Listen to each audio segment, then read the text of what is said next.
Hello everyone, welcome to my channel skyline academy. मैं इस video में 40 इम्पोर्टेंट ऑब्जेक्टिव्स लाया हूं जो एग्ज़ाम 20 मार्च 2023 को एसएसटी का सोशल साइंस का होने वाला है, उसके पॉइंट ऑफ व्यू से काफ़ी ज़्यादा इम्पोर्टेंट है। वीडियो की शुरुआत करते हैं, चलते हैं क्वेश्चन की ओर। पहला क्वेश्चन है, हिंद स्वराज नामक पुस्तक के लेखक कौन है? तो हिंद स्वराज नामक पुस्तक के लेखक जो है वो महात्मा गांधी है। ऑप्शन सी हो जाएगा 3। क्वेश्चन नंबर 2, महात्मा गांधी द्वारा वायसराय पर चीन को लिखे खत में सबसे महत्वपूर्ण किस वस्तु पर लगाए गए कर को खत्म करने के बारे में था? जो महात्मा गांधी के द्वारा जो वायसराय को लिखा गया जो पत्र था, उस खत में है सो और किस वस्तु पर लगाए गए कर को खत्म करने के बारे में था? तो ये सभी को पता है कि नमक के कर को खत्म करने के बारे में था। क्वेश्चन नंबर 3, जालियांवाला बाग मैदान में अमृतसर के गांव वाले लोग किस मेले में शिरकत करने के लिए जमा हुए थे? तो जालियांवाला बाग मैदान में जो अमृतसर में लगा था, तो वो बैसाखी मेले में जमा हुए थे, यानी कि ऑप्शन 1 हो जाएगा। क्वेश्चन नंबर 4, प्रथम विश्व युद्ध में रक्षा व्यय में भारी इजाफा होने के कारण खर्च की भरपाई के लिए निम्न में से क्या किया गया? जो प्रथम विश्व युद्ध हुआ था, तो उसमें है भारी इजाफा होने के कारण जो खर्च हुआ था, तो उसकी भरपाई में क्या किया गया था? तो युद्ध के नाम पर कर्ज लिया गया था, ये भी है सही। करों में वृद्धि की गई, ये भी सही है। सीमा शुल्क बढ़ा दिया गया, ये भी सही है। इसका ऑप्शन हो जाएगा ऑप्शन 4, इनमें से सभी। क्वेश्चन नंबर 5, अहिंसा का धर्म सभी भारतीयों को एकता के सूत्र में बांध सकता है। तो जो अहिंसा का धर्म है सभी भारतीयों को एक सूत्र में बांध सकता है, यह विश्वास किनका था? तो यह विश्वास जो था वो महात्मा गांधी का था। फर्स्ट ऑप्शन हो जाएगा। क्वेश्चन नंबर 6, होसे मेला का आयोजन कहाँ होता है? तो होसे मेला का आयोजन जो हुआ था वो त्रिनिदाद में होता है। ऑप्शन 3 हो जाएगा। क्वेश्चन नंबर 7, असहयोग आंदोलन की समाप्ति किस घटना से हुई? तो असहयोग आंदोलन की जो समाप्ति हुई थी वो है चौरी चौरा हिंसात्मक घटना जो हुई थी, इसके कारण है समाप्त हुई। क्वेश्चन नंबर 8, भारत छोड़ो आंदोलन की शुरुआत कब हुई? तो भारत छोड़ो आंदोलन की जो शुरुआत हुई थी 1942 में हुई थी। Option C. Question number 9, Ghadar party की स्थापना किसने की? तो गद्दर पार्टी की जो स्थापना किए गए थे वो लाला हरदयाल ने किए थे। Option B. क्वेश्चन नंबर 10, स्वदेशी आंदोलन की प्रेरणा से भारत माता की छवि को किसने चित्रित किया? तो जो भारत माता की छवि को चित्रित करने वाले थे अवनींद्रनाथ टैगोर थे। Option C. Question number 11, Damodar घाटी पश्चिमी बंगाल तथा झारखंड, झरिया, रानीगंज, बोकारो आदि किस कोयला क्षेत्र के अंतर्गत आते हैं? तो ये जो क्षेत्र है झरिया, रानीगंज, बोकारो, दामोदर घाटी, तो ये आते हैं गोंडवाना क्षेत्र के अंतर्गत आते हैं। क्वेश्चन नंबर 12, भारत में प्रमुख पेट्रोलियम उत्पादक क्षेत्र कौन सा है? तो भारत में प्रमुख पेट्रोलियम उत्पादक जो क्षेत्र है वो मुंबई हाई है, अंकलेश्वर गुजरात भी है और डिगबोई ये भी है, यानी कि इनमें से सभी हो जाएगा option 4। Question number 13, Bailadila Bailadila Bastar Chhattisgarh में किस लौह अयस्क का खनन किया जाता है? तो बेलाडीला में जो खनन किया जाता है वो हेमेटाइट का किया जाता है। ऑप्शन 2 हो जाएगा। क्वेश्चन नंबर 14, विद्युत और इलेक्ट्रॉनिक उद्योग में किस खनिज का उपयोग होता है? तो विद्युत और इलेक्ट्रॉनिक उद्योग में जिस खनिज का उपयोग होता है उसका नाम है अभ्रक। ऑप्शन 3 हो जाएगा। क्वेश्चन नंबर 15, कौन सा आधारभूत खनिज है तथा औद्योगिक विकास की रीढ़ है? आधारभूत खनिज के बारे में बताना है कि इसका एग्जाम्पल कौन सा है। तो इसका जो अच्छा एग्जाम्पल है वो लौह अयस्क है। ऑप्शन 1 हो जाएगा। क्वेश्चन नंबर 16, कौन सी परियोजना सतलुज ब्यास बेसिन में जल विद्युत उत्पादन और सिंचाई दोनों के काम आती है। तो कौन सी ऐसी परियोजना है जो सतलुज व्यास बेसिन में जल विद्युत उत्पादन और सिंचाई दोनों में काम आती है? तो इसमें से जो ऑप्शन हो जाएगा वो भागड़ा नागल परियोजना ऑप्शन 1 हो जाएगा। क्वेश्चन नंबर 17, हीराकुंड बांध किस नदी पर बना हुआ है? तो हीराकुंड बांध जो बना हुआ वो महानदी पर बना हुआ है, ऑप्शन 2। क्वेश्चन नंबर 18, भागड़ा नागल बांध किस नदी पर बना हुआ है? तो भागड़ा नागल जो बांध है वो सतलुज व्यास नदी पर बना हुआ है, ऑप्शन 3 हो जाएगा। क्वेश्चन नंबर 19, निम्नलिखित में से किस नदी पर टिहरी बांध बनाया गया है?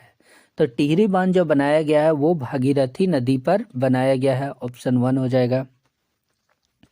क्वेश्चन नंबर 20, नागार्जुन सागर बांध किस नदी पर स्थित है? तो नागार्जुन सागर जो बांध है वो कृष्णा नदी पर है, ऑप्शन 3 हो जाएगा। क्वेश्चन नंबर 21, ग्रामीण स्थानीय सरकार किस नाम से लोकप्रिय है? तो ग्रामीण स्थानीय सरकार जो है वो पंचायती राज के नाम से लोकप्रिय है, ऑप्शन सी हो जाएगा। क्वेश्चन नंबर 22, केंद्र और राज्य सरकारों के बीच में होने वाले विवादों का निपटारा कौन करता है? तो केंद्र और राज्य सरकारों के बीच जो विवाद उत्पन्न होते हैं तो उसका निपटारा न्यायपालिका द्वारा किया जाता है, ऑप्शन ए हो जाएगा। क्वेश्चन नंबर 23, समवर्ती सूची में कितने विषय हैं? तो समवर्ती सूची में देखा जाए तो टोटल 52 सब्जेक्ट होते हैं, ऑप्शन 1 हो जाएगा। क्वेश्चन नंबर 24, निम्नलिखित में कौन सुमेलित नहीं है? कौन है सो सही मेल नहीं है? तो इसका देखा जाए तो भारतीय संघ, राष्ट्रपति ये सही सुमेलित है। राज्य, उपराष्ट्रपति ये सही सुमेलित नहीं है। राज्य में है सो राज्यपाल होते हैं और उपराज्यपाल होते हैं, यहाँ पर उपराष्ट्रपति दिया हुआ है और बाकी सब सही सुमेलित है। क्वेश्चन नंबर 25, संविधान में कुल कितनी भाषाओं को अनुसूचित भाषाओं का दर्जा दिया गया है? तो संविधान में जो कुल भाषाएं हैं वो 22 अनुसूचित भाषाओं को दर्जा दिया गया है। क्वेश्चन नंबर 26, निम्न में कौन सुमेलित नहीं है? तो कौन सा सुमेलित नहीं है उसके बारे में बताना है। राज्य सरकार, राज्य सूची ये सही सुमेलित है। केंद्र सरकार, संघीय सूची ये भी सही सुमेलित है। तीसरा ऑप्शन है केंद्र और राज्य सरकार समवर्ती सूची, ये भी सही सुमेलित है। तो कौन सा हो जाएगा? स्थानीय सरकार अवशिष्ट अधिकार, ये सही सुमेलित नहीं है, ऑप्शन डी हो जाएगा। क्वेश्चन नंबर 27 कह रहा है कि भारत में विकेंद्रीकरण के संबंध में कौन सत्य है? तो भारत के विकेंद्रीकरण के बारे में जो सत्य है उसको टिक करना है। तो यहाँ पर पहला ऑप्शन है, अब स्थानीय स्वशासी निकाय के चुनाव नियमित रूप से कराना संवैधानिक बाध्यता नहीं है, तो ये है सो सत्य नहीं है। दूसरा ऑप्शन है, वास्तविक विकेंद्रीकरण की दिशा में एक बड़ा कदम 1992 में उठाया गया, तो ये है सो सही है, ये सही ऑप्शन हो जाएगा, तो इसका ऑप्शन हो जाएगा ख। क्वेश्चन नंबर 28, भारत में स्थानीय शासन प्रणाली कितने स्तर की है? तो भारत में जो स्थानीय शासन प्रणाली है वो त्रिस्तरीय स्थानीय शासन प्रणाली है, ऑप्शन सी हो जाएगा। क्वेश्चन नंबर 29, संघीय सरकार की एक विशेषता नहीं है। यहाँ पर संघीय सरकार की विशेषता नहीं बतानी है कि कौन सी विशेषता नहीं है। तो पहला ऑप्शन है, राष्ट्रीय सरकार अपने कुछ अधिकार प्रांतीय सरकार को देती है, ये सही है, सो ये विशेषता है संघीय सरकार की। दूसरा जो विशेषता है, अधिकार विधायिका, कार्यपालिका और न्यायपालिका के बीच बढ़ जाते, ये भी है सो संघीय सरकार की विशेषता है। तीसरा देखते हैं, तो निर्वाचित पदाधिकारी ही राज्य सरकार में सर्वोच्च ताकत का उपयोग करते हैं, तो ये है सो एक विशेषता नहीं है, ये विशेषता नहीं होगी, यानी कि इसका ऑप्शन है सो ग हो जाएगा। क्वेश्चन नंबर 30, निम्न में कौन सुमेलित है? सही सुमेलित बताना है। पहला ऑप्शन है संघ सूची, पुलिस, कृषि, व्यापार, ये सही सुमेलित नहीं है। दूसरा ऑप्शन है राज्य सूची, प्रतिरक्षा, बैंकिंग, संचार, ये भी सही सुमेलित नहीं है।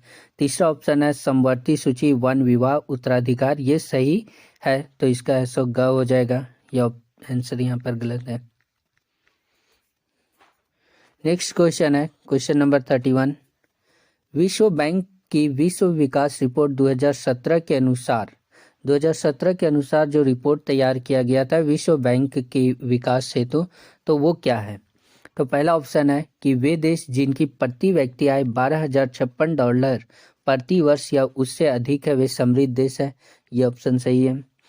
दूसरा है वे देश जिनकी प्रति व्यक्ति आय $995 प्रति वर्ष या उससे कम है तो वे निम्न आय वाले देश हैं, ये भी सही है।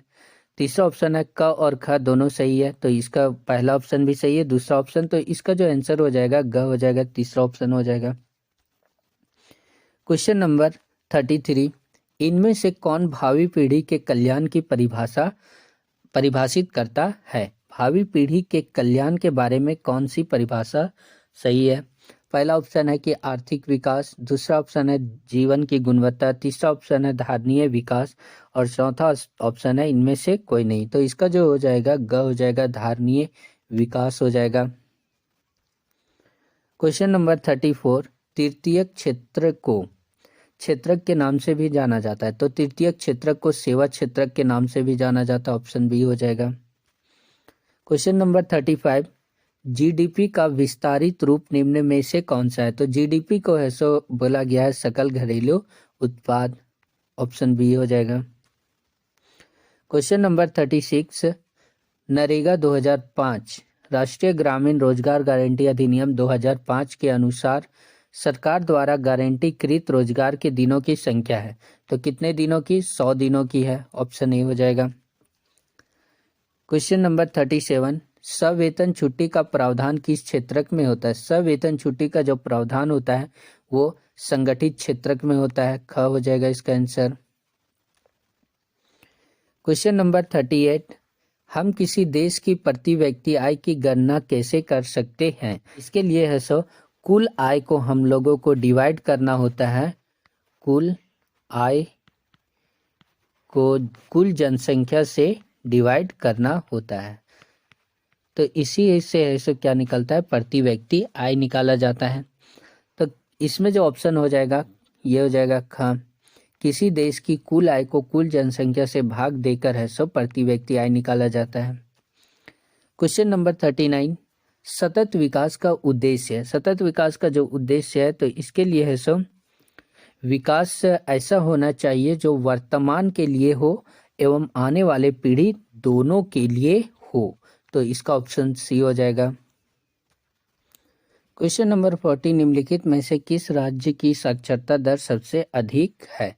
तो इसका ऐसा आप लोग कमेंट करके बताइए कि किस राज्य की जो साक्षरता दर है वो सबसे अधिक है, झारखंड की, केरल की, बिहार की या उड़ीसा की? आप लोग कमेंट करके इसका आंसर बताइए क्या होगा। ओके, तो ये जो थे 40 इंपॉर्टेंट क्वेश्चन थे जो एग्ज़ाम के पॉइंट ऑफ व्यू से काफ़ी ज़्यादा इम्पॉर्टेंट है। तो अगर वीडियो अच्छा लगे तो लाइक कीजिए और चैनल को सब्सक्राइब कर दीजिए अगर नहीं किए हैं तो। वीडियो को एंड करते हैं। Thank you.